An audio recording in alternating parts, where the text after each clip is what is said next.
Warren Buffett বলেছিলেন, যদি আপনি ঘুমের মধ্যে টাকা আয় করার কোনো উপায় খুঁজে না পান, তবে আপনাকে মরার আগ পর্যন্ত দাসের মতো খাটতে হবে।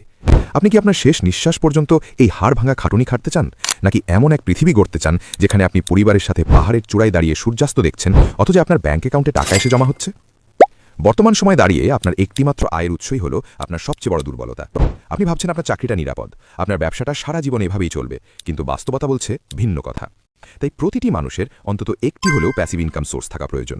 ওয়ারেন বাফেট চমৎকার একটা কথা বলেছেন।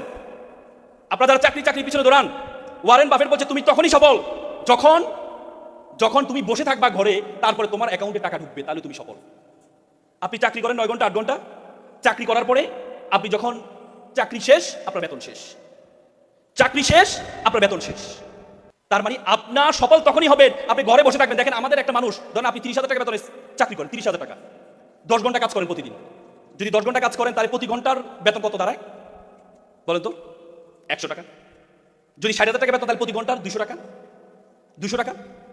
তার মানে আপনি 60,000 টাকা বেতন হলে আপনার প্রতি ঘন্টার হয় মাত্র 200 টাকা আপনার স্যালারি। আপনার হাতে কয় ঘন্টা আছে? 24 ঘন্টা। 24 ঘন্টাতে বেশি আছে। আপনার যেমন 24 ঘন্টা, ওয়ারেন বাফেটের 24 ঘন্টা, স্টিভ জবসের 24 ঘন্টা, মার্ক জুকারবার্গের 24 ঘন্টা। এই জন্য আপনাকে অন্যের 24 ঘন্টা আপনার অধীনে নিয়ে আসতে হবে। সেটা কেমন? অন্যের 24 ঘন্টা আপনার অধীনে আপনাকে নিয়ে আসতে হবে। তার মানে কি? আপনার অধীনে 10 জন কাজ করবে, এই 10 জনের 24 ঘন্টা, 10 জনের 10 ঘন্টা করে আপনার অধীনে নিয়ে আসতে হবে। তাহলে আপনি সেরা হতে পারবেন।